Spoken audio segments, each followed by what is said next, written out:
Hello प्यारे बच्चों, आज हम पढ़ेंगे क्लास 10 का chapter number 1 chemical reaction and equations. और ये चैप्टर है हमारा साइंस का फर्स्ट चैप्टर जिसको हम पढ़ेंगे आज। और इस चैप्टर को पढ़ने में मेरी हेल्प कर रहे हैं केंद्रीय विद्यालय पानबाड़ी के कुछ छात्र क्लास 10 के। तो आइए शुरू करते हैं आज हम हमारा chapter chemical reaction and equation. And chemical change. What is physical change? No new substance is formed. जहाँ पर कोई न्यू सब्सटेंस बनता है उसे हम फिजिकल चेंज कहते हैं। और what is chemical change? New substance is form. जहाँ पर कोई न्यू सब्सटेंस बनता है उसे हम केमिकल चेंज कहते हैं। तो फिजिकल चेंज का example melting of ice, evolution of water. And chemical change का example rusting of iron, milk to curd. Initial substance, final substance. Initial substance is reactant and final substance is product. एक example लेते हैं हम, milk to curd. जो milk है वो reactant है। Reactant chemical change में कन्वर्टेड होके जो कट बनते हैं उसे हम प्रोडक्ट कहते हैं। केमिकल चेंज में जो प्रोसेस होता है उसे हम केमिकल रिएक्शन कहते हैं। तो केमिकल रिएक्शन का definition, the process in which new substance with new properties are formed from one और more substance is called chemical reaction. जो न्यू सब्सटेंस बनता है with new property, new substance के साथ जो न्यू प्रॉपर्टी बनता है उसे हम केमिकल रिएक्शन कहते हैं। तो केमिकल रिएक्शन का दो टर्म है, रिएक्टेंट एंड प्रोडक्ट। जो रिएक्टेंट है, रिएक्टेंट का डेफिनेशन ये है, the substance which take part in chemical reaction are called reactant. Substance reaction में टेक पार्ट करते हैं उसे हम रिएक्टेंट कहते हैं। And product, the substance which are formed in a chemical reaction are called product. जो new substance बनता है उसे हम product कहते हैं। Thank you. Today my topic is characteristics of chemical reaction, and there are four types of characteristics of chemical reaction. First is change in state, second is change in color, third is change in temperature, next is evolution of gas. In these four types of chemical reaction, we can identify that this is a chemical reaction. So first that is change in state.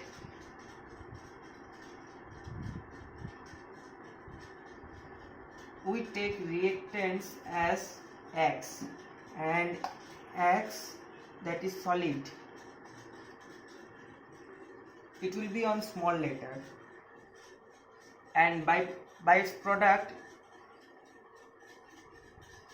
we take Y, that is liquid, in small letter. So the conversion of this the solid to liquid is a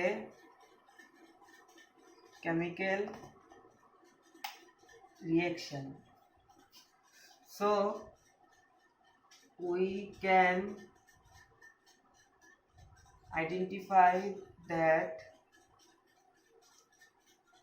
solid to liquid is an identification of a chemical reaction.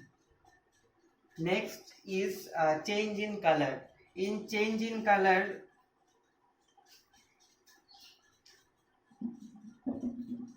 if we take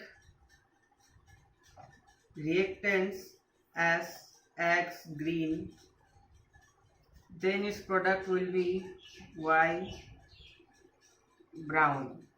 So the change in green to brown is an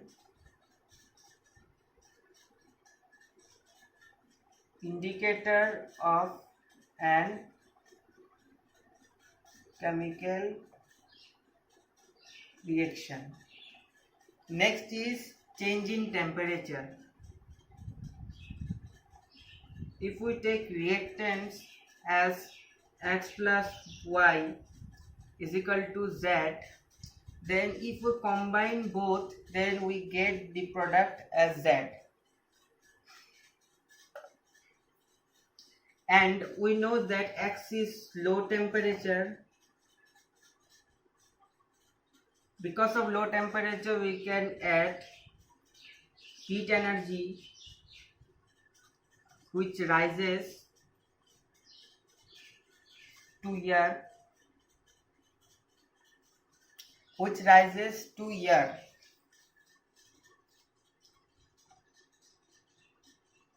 This is product.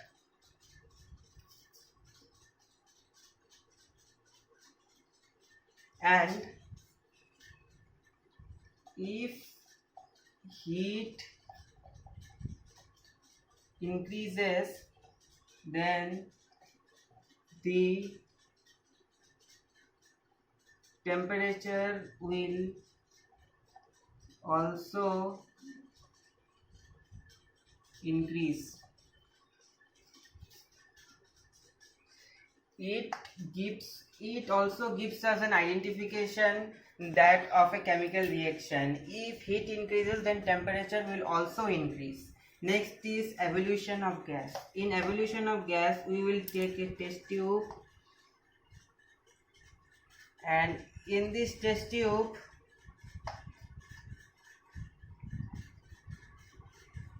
that is A plus B, and we get C plus D. In C plus D, D is gas, small letter G, and C is solid. If C is solid, then it will remain in the test tube in the bottom, and the gas will be move out, and this gas is known as evolution. This is evolution of gas.